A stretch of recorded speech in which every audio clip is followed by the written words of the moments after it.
Hey, She Slayers, and welcome to another episode of She Slays the Day podcast. I am your host, Dr. Lauren Brunswick. Today's episode is going to give all of my business owners a mini heart attack. It's okay. We're going to get through this together. I have on a trademark lawyer today. Her name is Chandler Holsapple. She fun. Okay. Do not worry. This is not going to be a boring episode. In fact, I don't know if any of you are familiar with, if you watch on YouTube, there is a moment when I'm talking to a guest, and there's a couple different things that are happening. They're dropping so much like I've never heard this before kind of information that my brain is either A, I need to get to work, B, going, oh shit, I need to get to work, or C, I need to get off the phone, or I need to end this podcast so I can get to work. And so that definitely happens in this episode. That is for sure. For sure. Stay tuned until the end for a fun little update and story based on what has transpired since the time I recorded this episode and now, but I don't want to delay too much. So for those that are new here, welcome. We love our new people. She Says the Day really is for healthcare providers and entrepreneurs. And we tackle the topics of things that cause you to be bored, broke, and burnt out.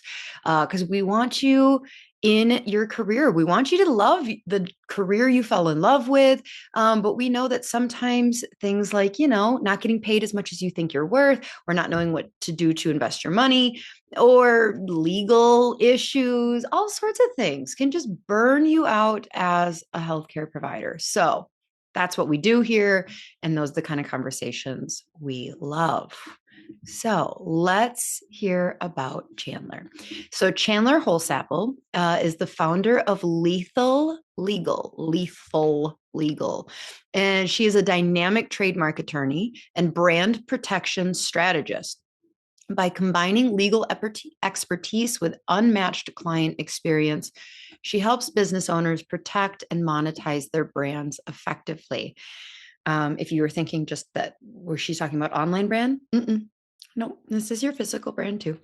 Featured in NASDAQ and Thrive Global, she's established herself as a well-known leader in the industry in making legal protection accessible, empowering, and lethal. And I would say entertaining. And this was very, very fun. Kind of. It was terrible, but it was good. We're all going to learn something, okay? By the end of an hour, we're all going to be much smarter. So let's take a breath and pray, because that is what we do. Dear God, yeah, cool. Thanks for the protection of intellectual property and our courses. I love that we can just continue to grow in our understanding of how we can have the impact that we desire on the world. And I just thank you for continual inspiration for those of us that are just creating and wanting to know how can we affect those around us, in person, on a broader scale, whatever it is. We know that no matter how small or how big that impact, we are here to serve and love. And so let us remind ourselves, you got us. You got us. You did not plant a seed in our hearts that wasn't meant to be sowed. So in your name we pray. Amen. Okay. Without further ado, here is my conversation with Chandler Holsapple, the founder of Lethal Legal. Enjoy. Don't shit your pants. Okay. So Jacob, obviously this part will go at the end. All right, nosy Nellies. So for those of you that are like, wait, what is going on? And you stuck around till the end. So I don't know if you could feel my absolute anxiety through the microphone while I'm talking to Chandler. I have not checked I did not know this was a thing. Okay.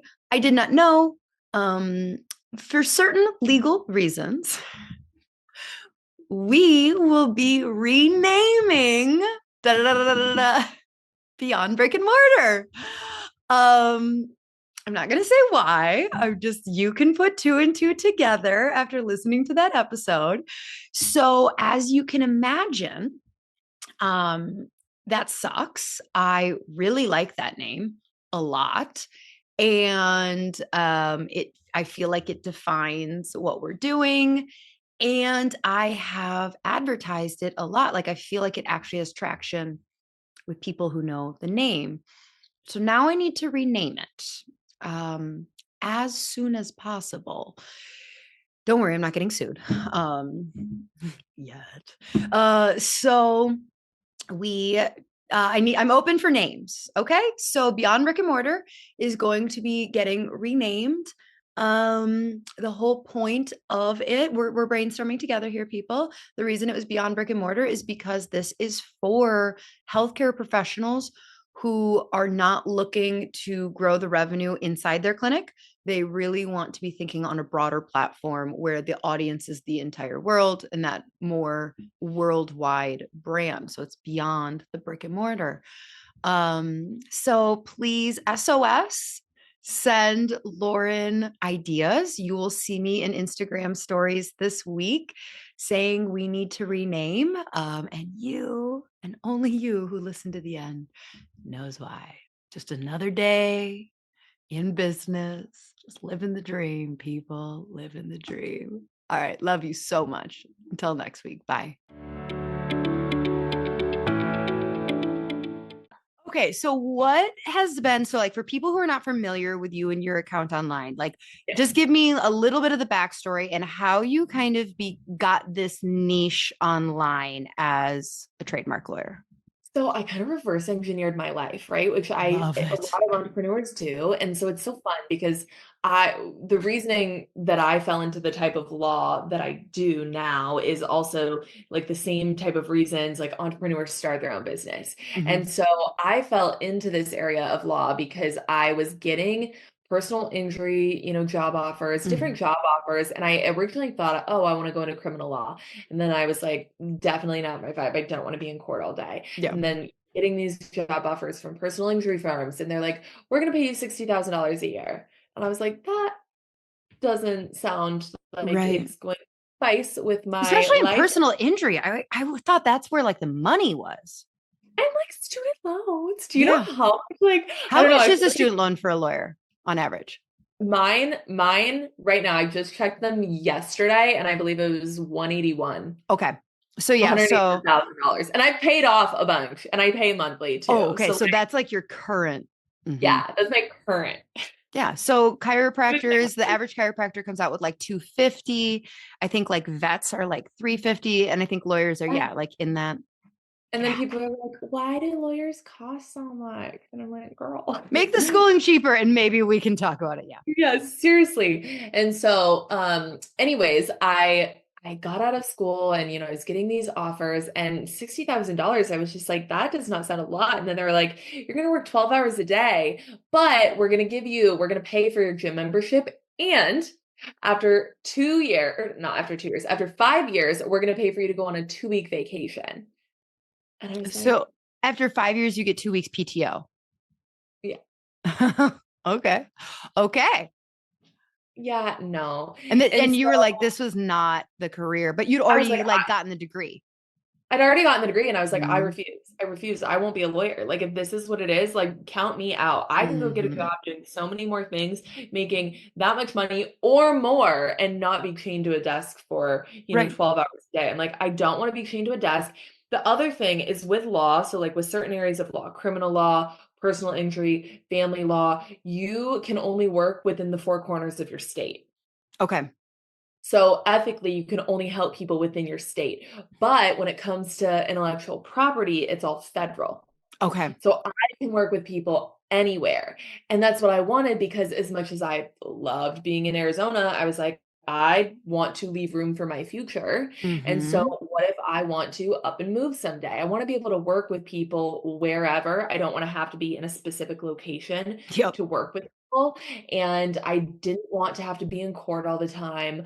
I didn't want to be chained to a desk all the time.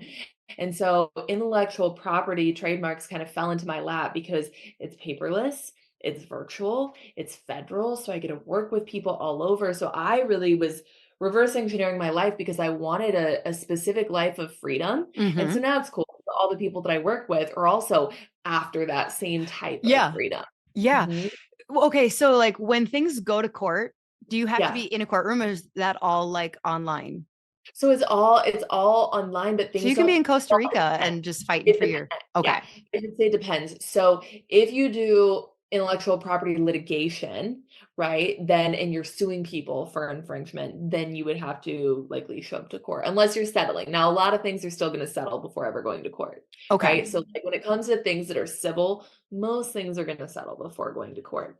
However, if it's something in regards to the trademark prosecution, meaning with the USPTO, it's in front of the Trademark Trial and Appeal Board, and that is virtual. So you're not showing up somewhere.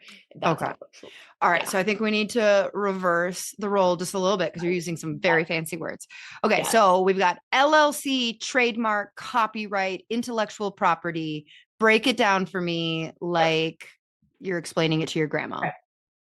So I always say there's three buckets of legal. Okay. There's going to be business entities, there's going to be contracts, and then there's intellectual property. And under each of these buckets are various different things. So underneath the business entity bucket, we're going to have LLCs, Okay. right? We're going to have corporations. That's where you're really establishing the entity for your business. And what that does is it creates a shield so that if you get sued, they can't, the legal terminology is pierce the corporate veil. But what that means is they can't essentially reach through your shield and take your personal assets. Okay. There's a shield in place that's like, no, you're stuck to any business assets. You can't reach through and take our house to satisfy some type of judgment. Got it. Already you are nailing this explanation. Okay.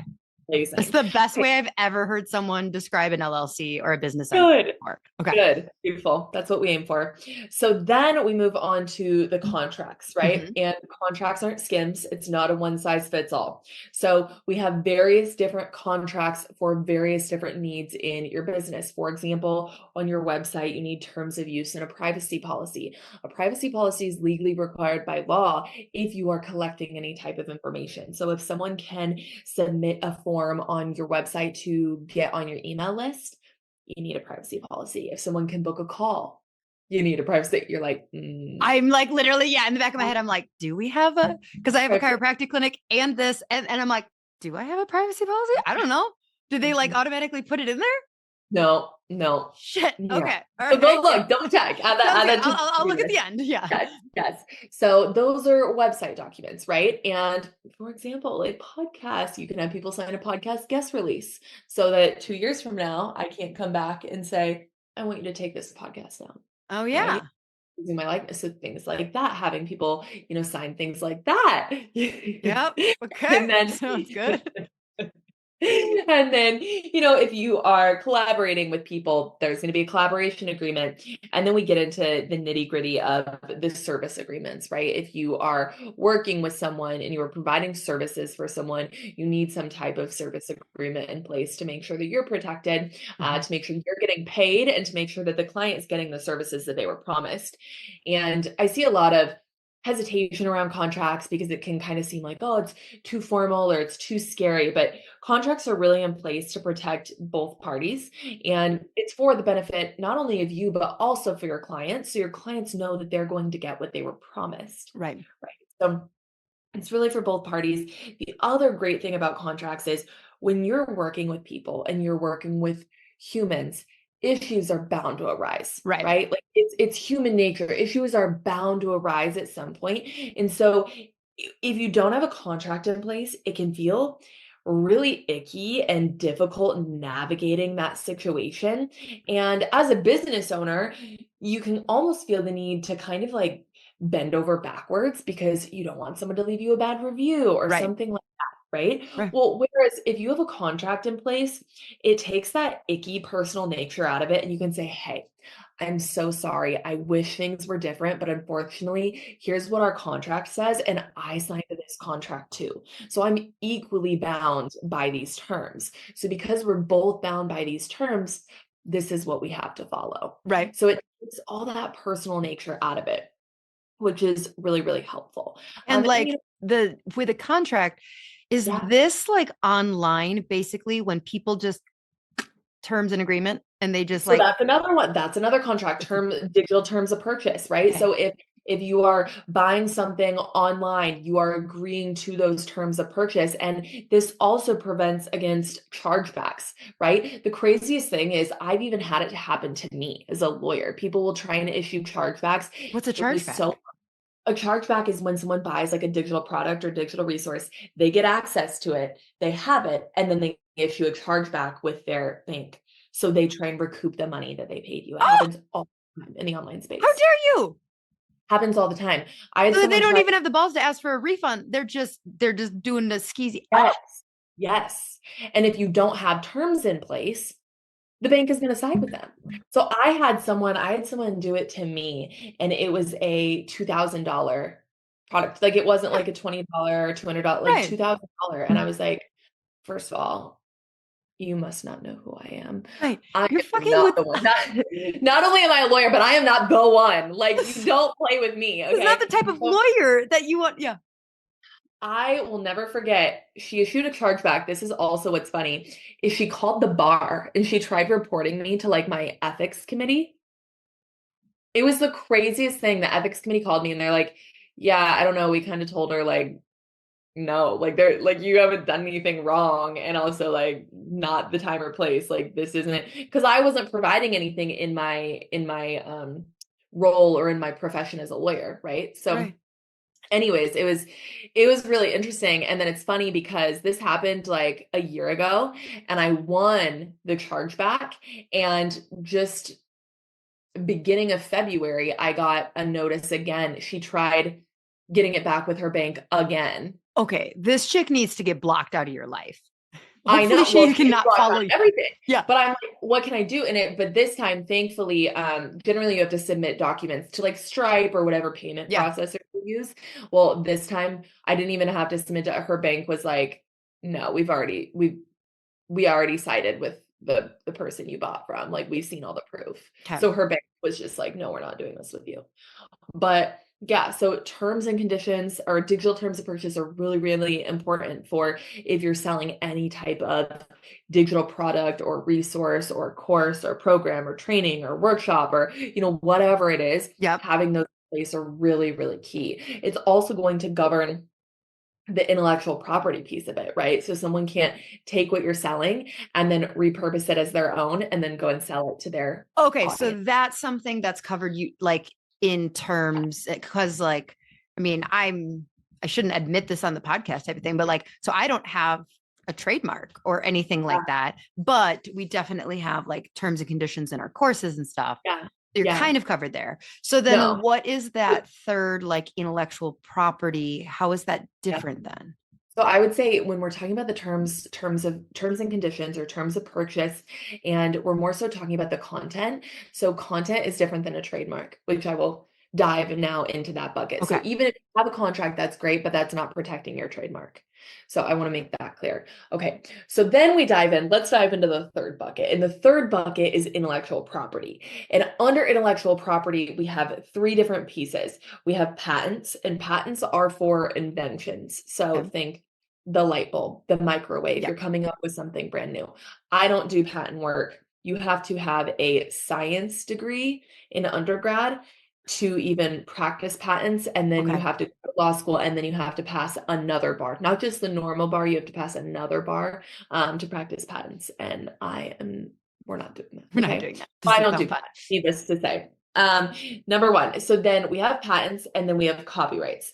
And copyright, when you think copyright, think content. So for example, this video, right? The audio, the video of this podcast, a photo that you post on Instagram. Now, what's interesting about copyright is the second you create something, or for example, a digital guide or a Yeah. resource or a workshop or a training, so something you would make available for sale. And when you have a piece of content, you automatically have a copyright in Oh, whatever really? it is you Oh, create. good. So I could slap a C on it. Oh, you are saying, hold on. Yeah. There's always a caveat. Yes, you can Yeah. definitely use C. I You can could definitely slap a use, C just to remind yes, people yes, this is absolutely. Yes, copyrighted just without, I didn't have to absolutely. file anything. Yes, yes. So you don't, because copyright protects original works of authorship.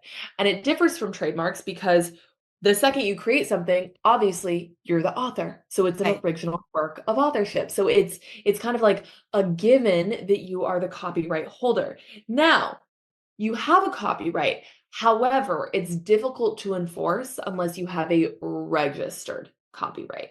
So that's why people go forward and they officially register their copyrights. Now, what this looks like is if you don't have a registered copyright, you are only entitled to actual damages. Okay. That looks like, what can you prove? Right. What can you prove? How did this damage you and how can you prove it, right? Mhm. Whereas if you have a registered copyright, then you can get access to statutory damages, but you only have What that are if statutory you're damages? registered.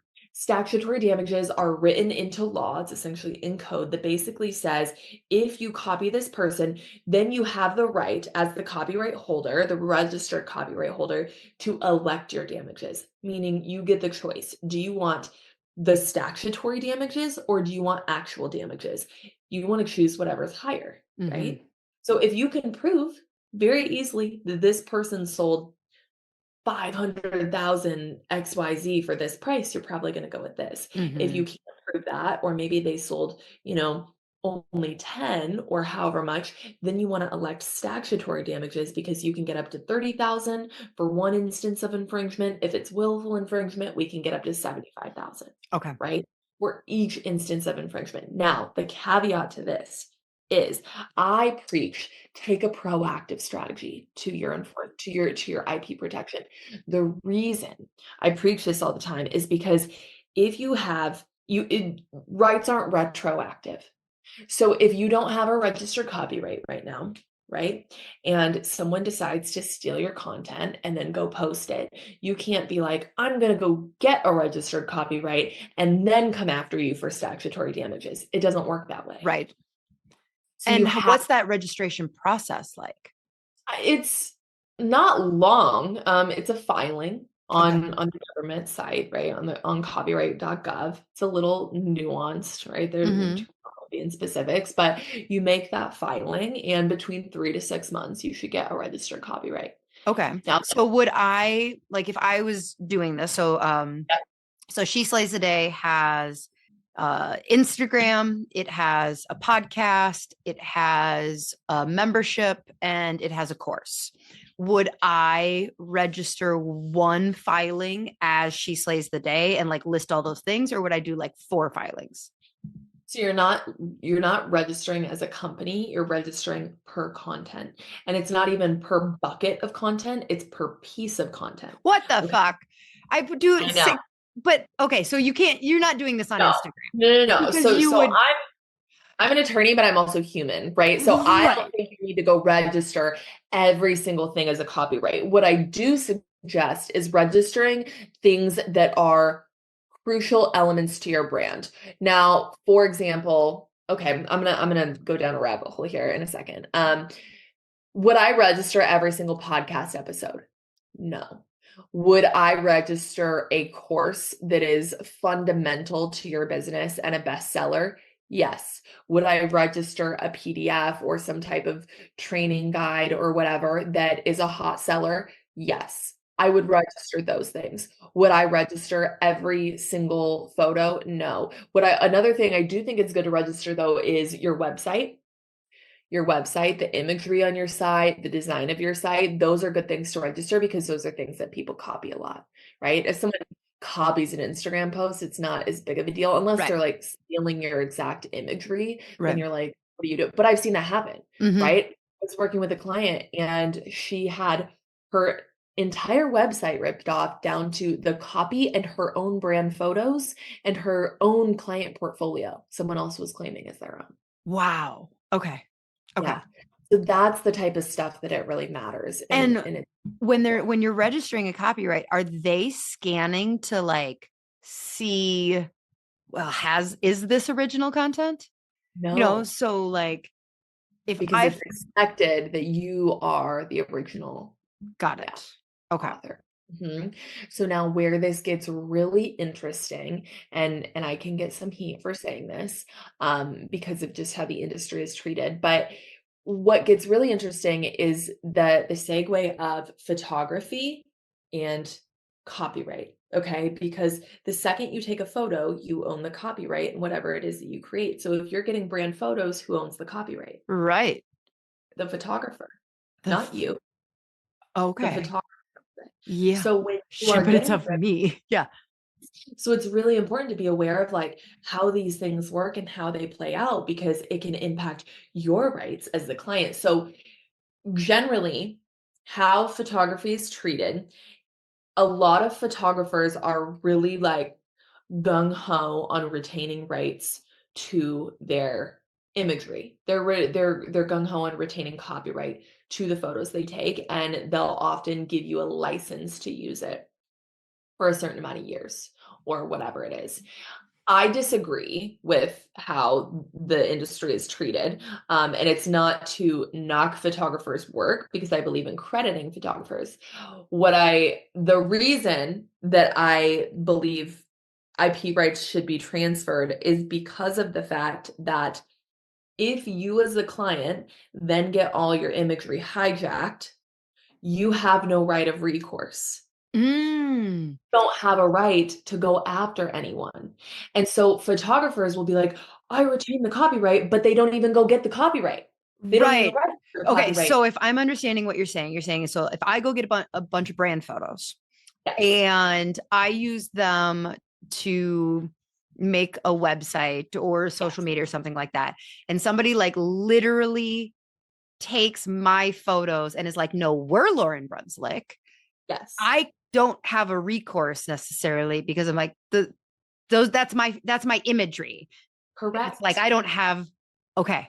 Oh, that's a Correct. problem. That seems like That's a a big problem. problem. Right, that's a big problem. And so it walks a fine line. So I believe, in my opinion, if photographers are going to retain rights to their imagery, that's okay, but you also need to put in there that you will enforce it. Not only you will get a registered copyright, which you don't want to do because that's more time and money, right? Then you're gonna have to pay a lawyer to go do that for you. Mm-hmm. And if someone's copying, are you going to be enforcing it on behalf of your clients? Well, no, because that's unpredictable. How much is that going to cost? Right. Okay. Right. Yep.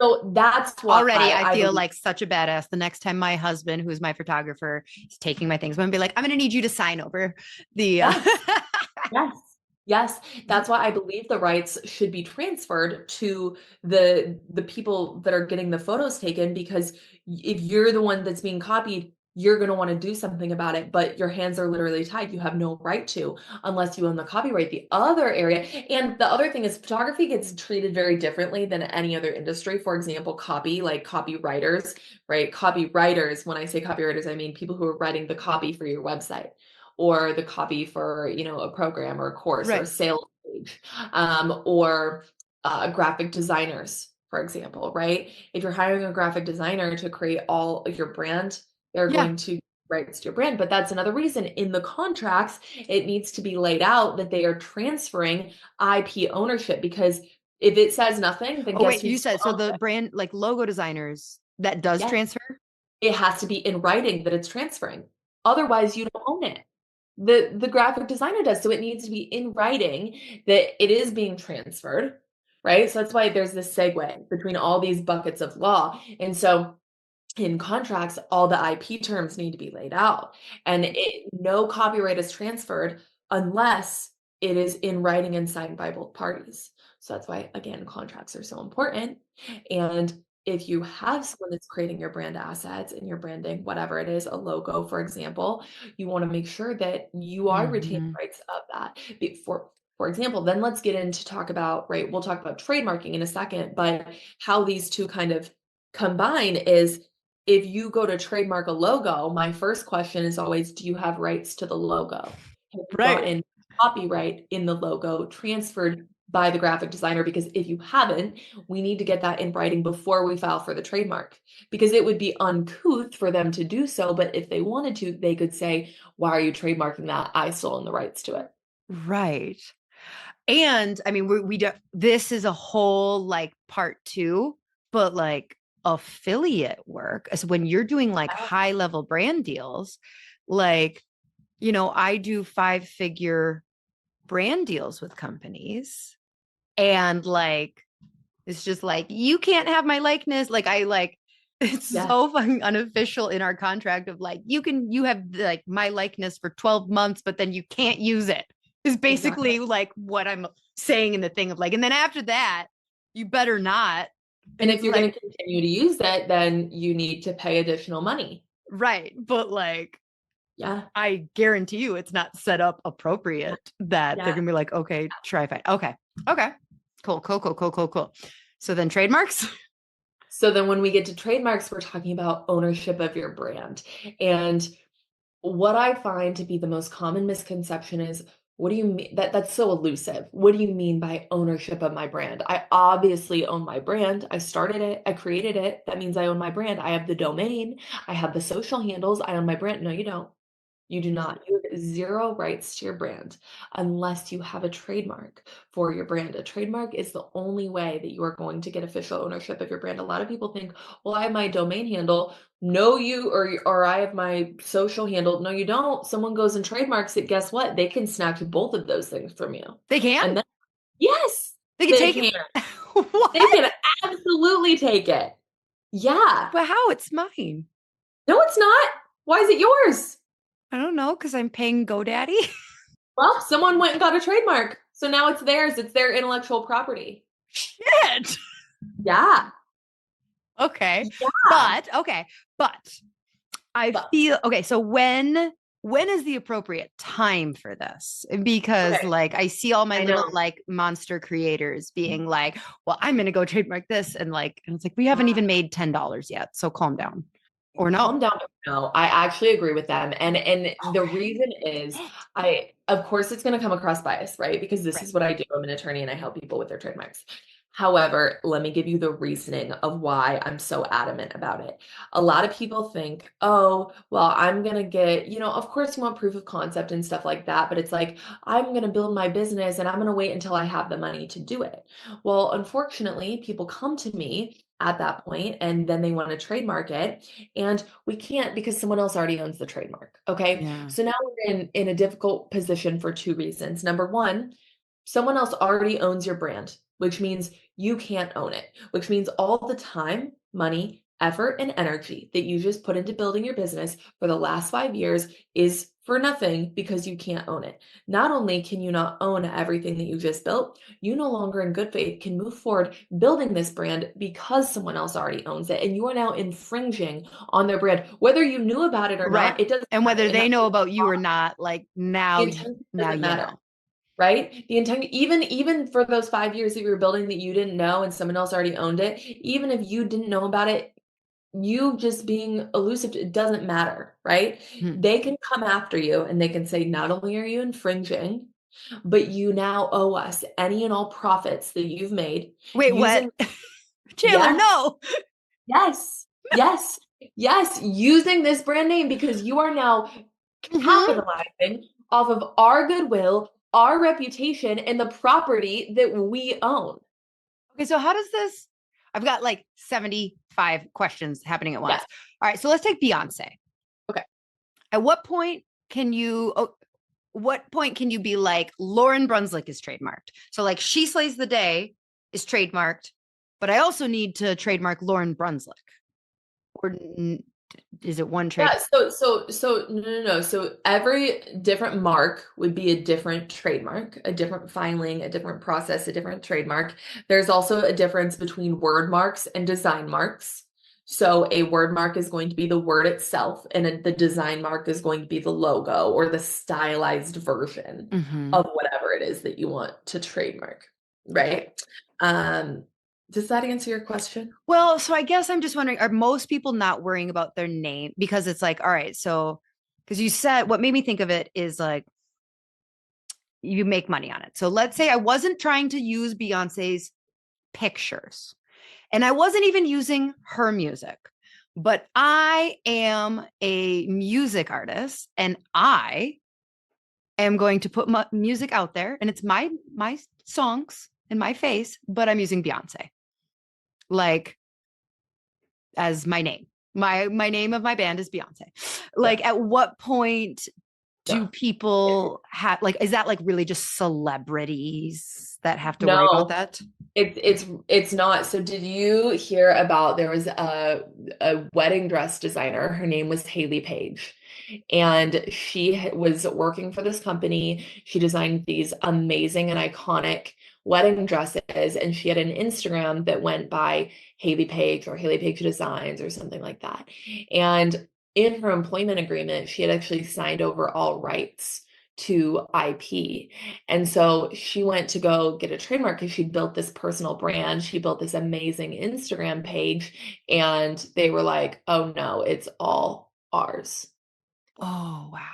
Yeah.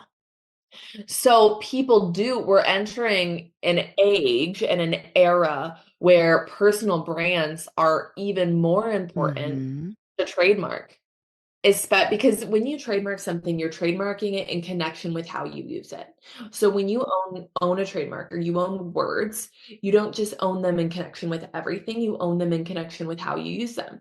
So for example, brand names that are the same, but brand names that are the same can coexist as long as they're separate enough. So think of Dove soap versus Dove chocolate, Oh, okay. right? You Yep. probably never would have put those two and two No. together. Because why? You're not going to walk into the soap aisle and start eating it like it's candy. I Right. hope not. You're not going to walk into the candy aisle and start rubbing it over your body like it's soap. So there's no likelihood of confusion. Another example is Delta faucets versus Delta Airlines. Yep. Two totally separate things. So that's okay. So if someone, but celebrities, so going back to the example with celebrities are going to trademark their name in so many different categories Mm-hmm. because of so many different ways that they use it, right? So if you are using your brand name in a specific way, and it is your personal brand and it is your name, but you are selling something, you are offering goods or services or whatever it is, then that's when people want to lock it down because you don't want someone else to come in and file for something that is the same or similar and then prevent you from being able to use it. Okay, so I have this actual relevant question versus, I mean, I thought the Beyonce question was like super relevant. But so I'm like, am I at Beyonce level yet? No. So let's say that you have an LLC. Okay, we're gonna call it Smith Chiropractic. And Jane Smith owns Smith Chiropractic. It's an LLC. And Yep. she employs Sarah Kind as an associate doctor. Okay. Yep. Sarah Kind is she doesn't own any of Smith Chiropractic, but she wants to do a personal brand. So, like, she wants on Instagram, are all of these photos of her adjusting people and like headshots and this or that are happening in the LLC. Is like, first of all, whose side would you be on that owns, like, what's happening here? Because we have an LLC. Nobody has a trademark because the LLC is like, I don't need a trademark. I have an LLC. But now we have, Well, why though? An um, LLC protects you liability wise. so even like That's brick different. and Trademark, mortar. trademark and LLCs are different. So you can't say I have an LLC, I don't need a trademark.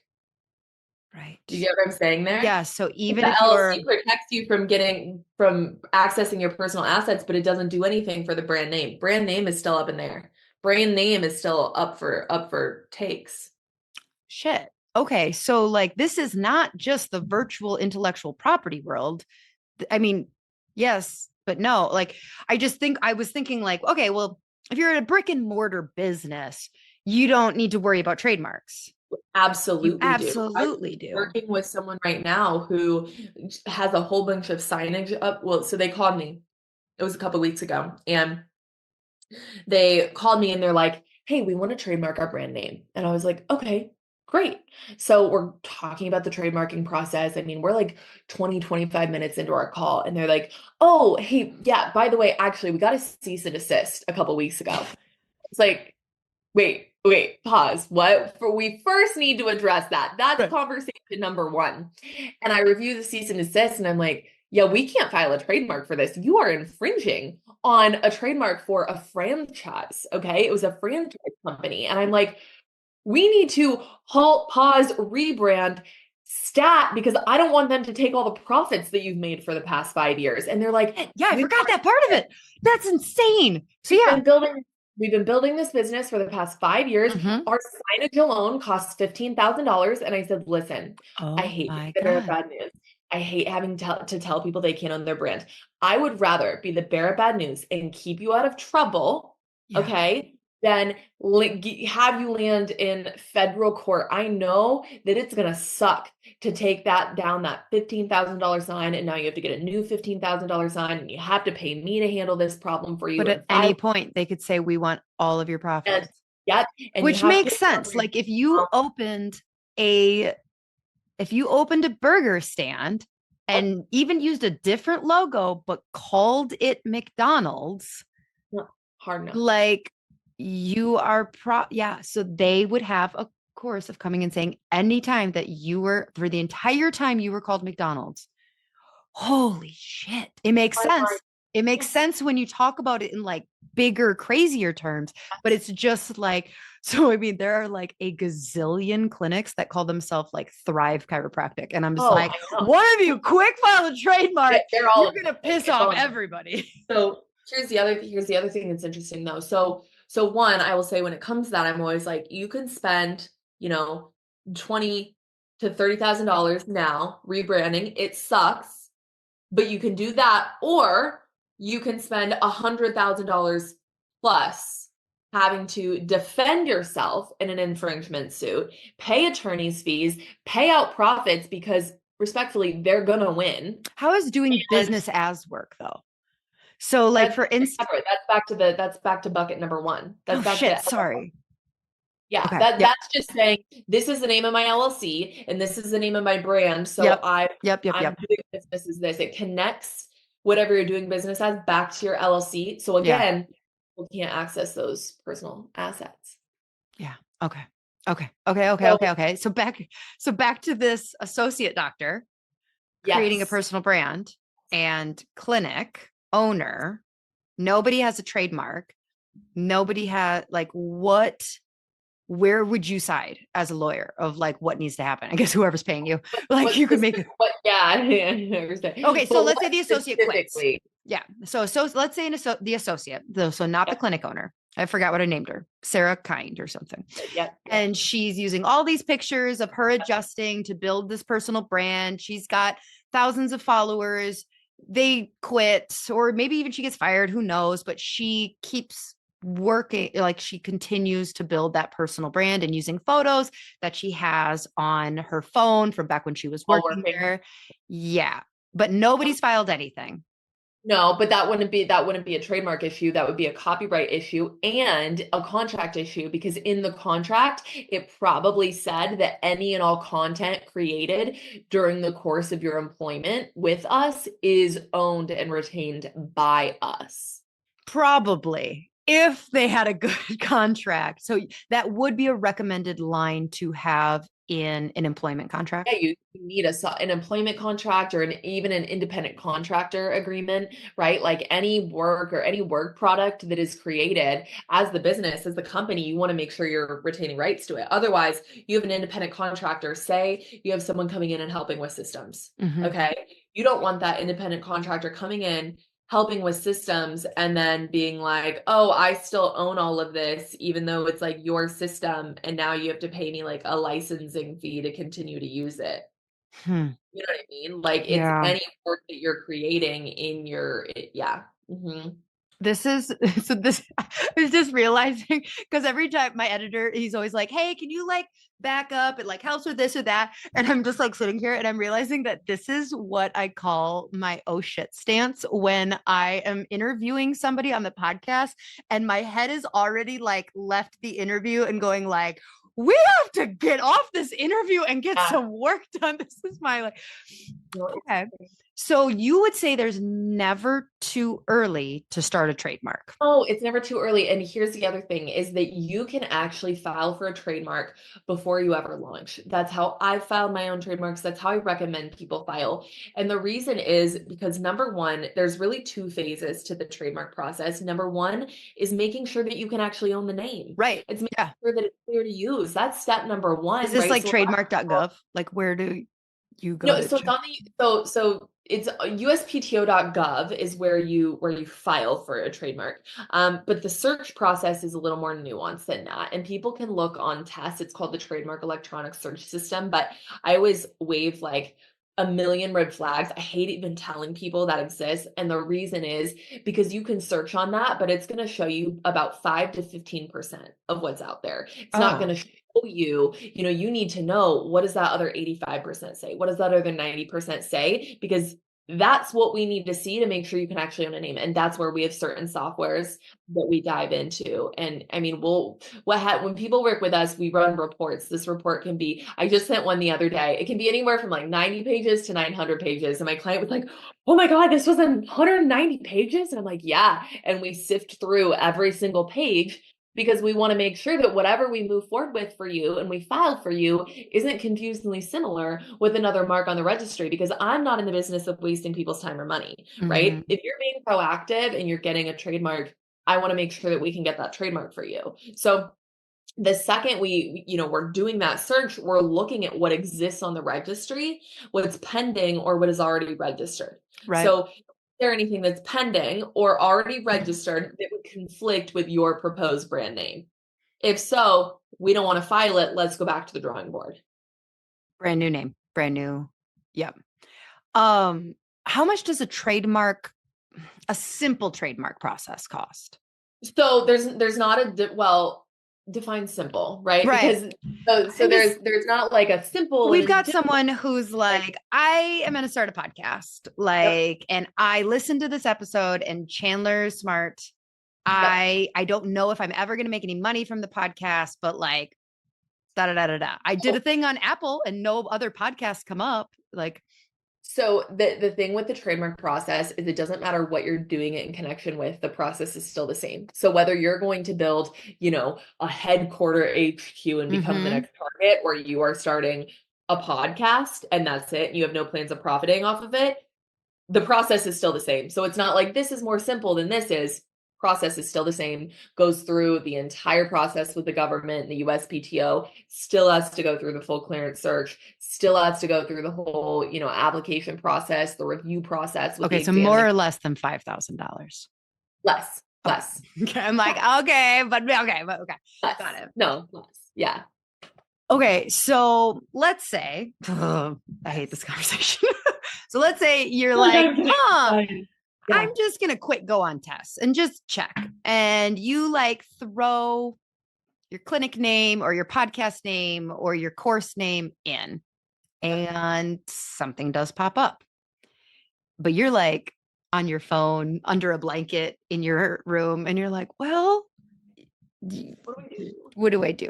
Then it's just what you've said. Like basically, you are okay. You Is there call me. extra legal infringement? Like once you know, this is my question. All right, so I'll give you the background of the question.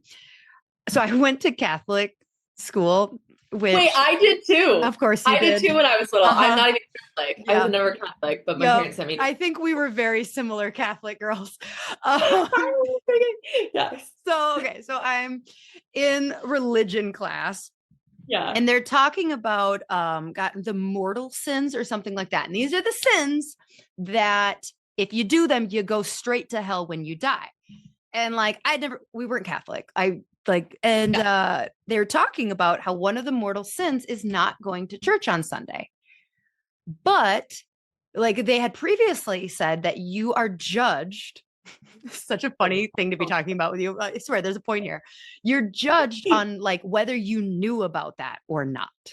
Okay. So I was so mad because up until this moment of class, I didn't know that missing church on Sunday was going to send me to hell.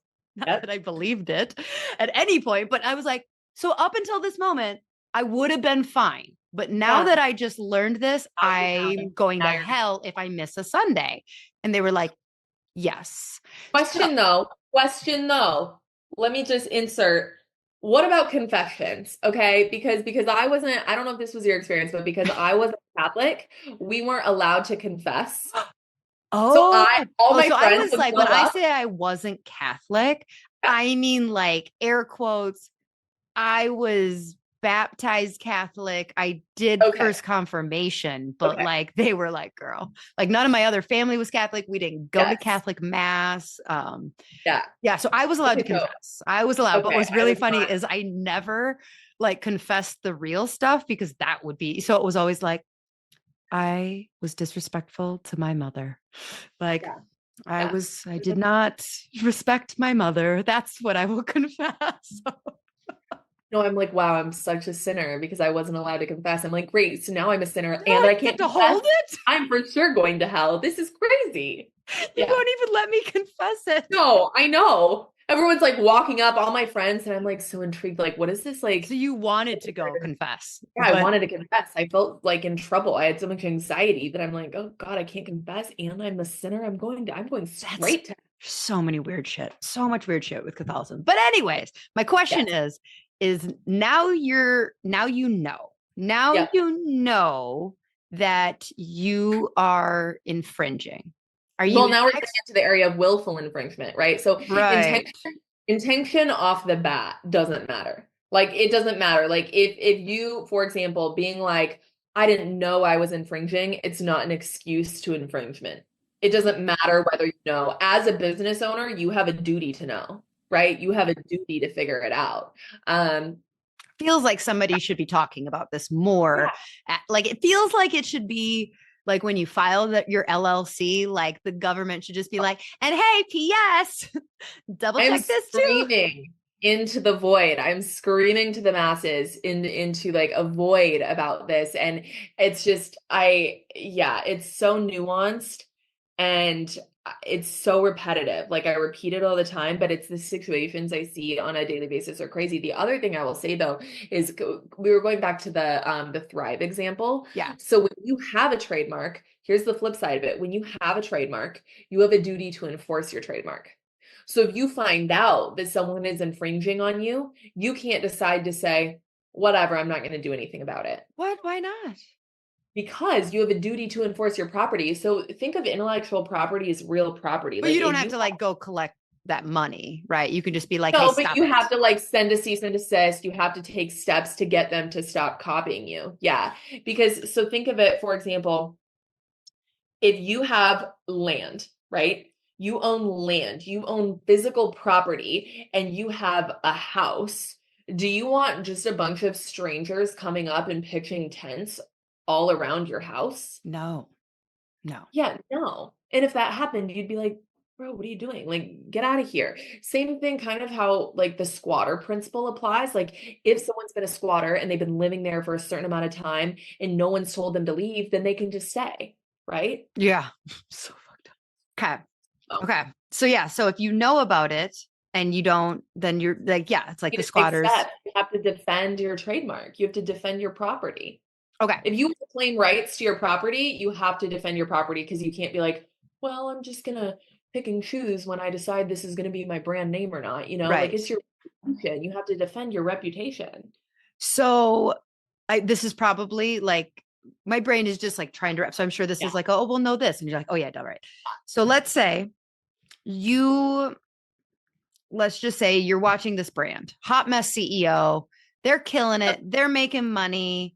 And Yep. you're like, I wonder, you're not Hot Mess CEO, but you are watching this account Yep. selling I courses. wouldn't even say you can move forward with hot mess because I know it's an example, but Alex Earl doesn't she have a podcast named Hot Mess? Oh, Yeah, instantly. No.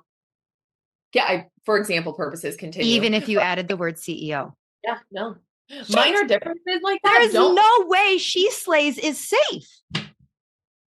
That's too. bro. Okay. Anyways, Chandler, back to my damn it question. Okay. So I'm watching Hot Mess CEO. Yes. make money. And I'm like, I'm a bad person. Let me look. Yep. And it's not trademarked. Yep. And I'm like, well, I'm going to start Hot Mess CEO and I'm going to file a trademark and I'm going to pay less than $5,000 to get it going. And so like original Hot Mess CEO who's doing well established this in 2020. But Yep. this is March of 2025 and I have my trademark. Yep. Now what happens? Now that you have your trademark? Mm-hmm. Yep. Can I send Hot Mess CEO saying like, hi, I actually own this. Please stop. Sorry. So, okay. So I original got person. lost. That's okay. Yes. Original Hot Mess CEO. Yeah. So they started first. They started first, but didn't trademark it. Nope. You can't. Rights aren't retroactive. You can't be like, oh, I see people copying me now. Now I'm going to go get a No, I'm the bad person. So I'm the bad person. Yep, you can't do it. But nobody's trademarked it yet. You can trademark it. You can trademark it all day. You got the trademark, but you can't go after someone if they started using it prior to you. Can I tell them they have to stop going forward? No. No. Well, now they started using that's not what I thought you were going to say. No, but they didn't have a trademark. I trademarked it first, but 5 years after they started. But rights aren't retroactive. That's why time is of the essence. It's like if you have an idea, you need to lock it down because that goes against the theory. Same thing I was talking about with the copyrights, right? So when I was talking about the copyright, and it's like if someone is copying you, you can't decide, well, now I'm going to go get a copyright and I'm going to go after them, right? Because then you could essentially bully people through that process. Right. Exactly. So same thing applies with the trademarks. You can't decide this is how it would play out. Oh, okay. What on Dora? What was that? Swiper, right? Yeah. Right? Swiper. It's like Swiper's like, ooh, I see this brand name that someone's using and they don't have a trademark and I know the game better than them. Right. So I'm going to go get the trademark. Okay. You go get the trademark. You go get a registration. You can't go up to them and be like, hey, you can tell anyone moving forward, they have to stop, but you can't go back to the first person who you actually copied. Right. In bad faith and say, you can't use this. Which is good from a bullying standpoint. It is. Yes, correct. But that's why it's like, I always say time is of the essence because if you don't do something about it, someone else could trademark it and you could be SOL. Okay, I have another question. Okay. So let's say in my researching, I'm like, oh my God, there's another She Slays the Day. But I don't know if they're infringing or I'm infringing or if it's anything. Where would I go to look up if they've trademarked and the date of it? Because so I started my brand in 2019, not branded. So what you're saying is let's say they had no idea I existed. They started a She Slays the Day in 2021, 2 years after. Even though they have a trademark, if I look and I go, oh, 2021, we're safe. How would I find that date though? On the USPTO, on you would have first usage rights essentially that they can't come after you, but you can then go and get the trademark. So it's kind of like, okay, but you're building a brand that you don't own. So right. And there's things that it's not that you're so much shit here. Can do about it, but you would have to petition to cancel their trademark. And that's going to cost more time, more money, more energy, more effort than if you would have just done it right the first. And then how does this get into, so you've got your business handle, but now you also have your Instagram bio and things like that. This just gets okay, cease and desist. I can't be Thrive Chiropractic anymore, but I can change the handle and then the next name down, it's in my bio of you know what I'm saying? No. You can change the handle, but you can't use the brand name at all. At all, ever, anywhere. Yeah, I mean, it depends on the facts. Everything is always going to depend on the facts and the dates and who has rights and who doesn't and this and that. But yeah, you can't just be like, oh, I'm going to remove it from my handle and put it in my bio. That wouldn't work. This is a very, very interesting and pertinent topic with all of the personal brands starting and all of the just online courses and online creators. This should be talked about a lot more. Have you been on Amy Porterfield's podcast? I've not. You should be. Yeah. Yeah, we should pitch you to her. You hear Amy, that? Amy, we need you. Let me Okay. on. Okay. Well, you've officially scared the shit out of me. Is there anything that like is really important that we didn't talk about when it comes to this? That's going to be the main stuff. It's really about being proactive. I can't say it enough. It's really all about being proactive, and timing is everything. Time Mm-hmm. is of the essence. I mean, if you wait just 5 minutes too long, Right. someone else can file it. That's happened before. I was at dinner with a friend and she was telling me that. Like someone had filed same day, minutes prior to her. Is that the Minutes. pettiest trademark battle you've seen? What's the pettiest It thing you've wasn't even seen? that's the craziest part. It wasn't even like a trademark battle. It was just someone else had like, here's the thing. We love all my entrepreneurs and all my creators, but no one's that creative. Like if you have No. I no, mean, like somebody told me the respectfully. other day that Mel Robbins apparently is in the news for ripping off Let Them. And I'm like, well, how do you trademark? Wait, would that be copyright? That would be So copyright. no, so what's interesting is there's a well, okay, well, I'll dive into that in a second. So it's like the 5 minute thing, it was just someone else, if you have a good idea, someone else also probably has that really good Right. idea. Right. Right. And so just so happened that these two people, entirely unrelated, didn't know about each other. Someone submitted their trademark application minutes prior to her, and that application gets reviewed first. Mm-hmm. Means my friend's application denied. So, I mean, it's just time is of the essence. So when it comes to the Mel Robbins, what's interesting is that I forget the original author of the Let Them poem, but she came out with this poem. It was a Let Them poem. That would be a copyright issue. Um, Mel had apparently posted about this poem. And Oh, she posted about it. yes, So she publicly she knew about it. And then like a few months later applied to trademark Let Them. Oh, so Let Them is trademarked by Mel. But the poem came first, so She that's doesn't have the okay. trademark yet. She doesn't have the trademark yet, but she applied for it. The other thing is like, we live in a land where, and I won't even get into debating the morality of Mel Robbins or if she did it intentionally or if she didn't. But what I will say is that we are humans and we are on Instagram and we are consuming, right? We're Mm-hmm. so used to consuming. And so I think that there's sometimes we can think we come up with an idea when really it's not something that we came up with. It's something we saw and then we like remember in the back of our Yeah, mind, but we don't know. And so we think we came up with it on our own and then we move forward with something there's no about it. original You content. know, correct. Correct. It's the form of expression that gets to be original. Got it. Okay. All right. Well, this was a delight. I am going to spend my afternoon. Talk to me about working with you. What does that look like? How do people find more of you? You have like a lethal league. What is that? Yes. So I work with people either on a project basis or on an ongoing basis. So what I Sorry, found that is slurp of the water was really loud. totally fine. So what I found was that, I work with a lot of people on a project basis, but certain things will come up and they want additional advice or they want a contract to be reviewed or hey, they want a meeting to, talk through something. And so I created the Lethal League, and a subscription service isn't new. It's a legal subscription, and that's not new. Other attorneys offer, similar models.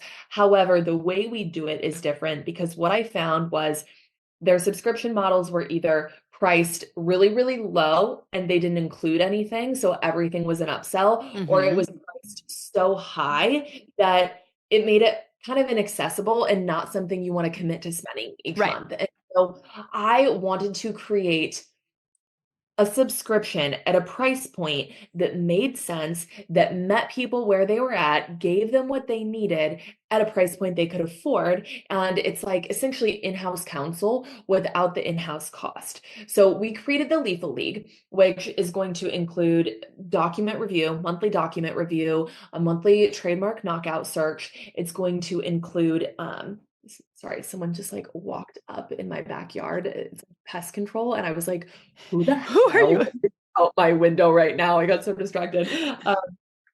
It's going to include unlimited messaging communication. So unlimited messaging communication, if something comes up, you're searching on tests and you're like, oh my goodness, now I have a million questions. Like I Right. need to get to this, right? And a monthly strategy call. And then we also give members of the league exclusive trademark pricing. So they get $1,000 off our signature trademark package. So it's like the most accessible trademark pricing for members of the league. And then for people who have registered trademarks, we also monitor their trademarks because, like I was saying, when you have a trademark, you have a duty to monitor Mhm. it and defend it. So we do that. We do that monitoring for people inside of the league. So Awesome. So yeah, where should people find more of you? Do you yes. want to follow you on Instagram? Go to your website? What do you want? Yes, on Instagram is at lawyer Chandler J, and then my site is yourlethalegal.com. Well, thank you so much, Chandler. This was, like I said, kind of terrifying, but really, really important. And I am shocked that this is like the first time. Like I've been really heavy in the content and courses and podcast world for 5 years, and it's like, how is this the first time that somebody's like bringing this up? So, or that I've heard it, type of thing. So I'm glad that you were doing what you're doing, and I appreciate you. All right, She Slayers. So make sure that you will have her website below, and go check that out. Follow her on Instagram. Make sure you're following us on Instagram. And if you're not getting our weekly newsletter, you should do that also. Yeah, until next week. Bye. All right, nosy Nellies. So for those of you that are like, wait, what is going on? And you stuck around till the end. So I don't know if you could feel my absolute anxiety through the microphone while I'm talking to Chandler. I have not checked I did not know this was a thing. Okay. I did not know. Um, for certain legal reasons, we will be renaming Beyond Brick and Mortar. Um, I'm not going to say why. I'm just, you can put two and two together after listening to that episode. So, as you can imagine, that sucks. I really like that name a lot. And I feel like it defines what we're doing. And I have advertised it a lot. Like, I feel like it actually has traction with people who know the name.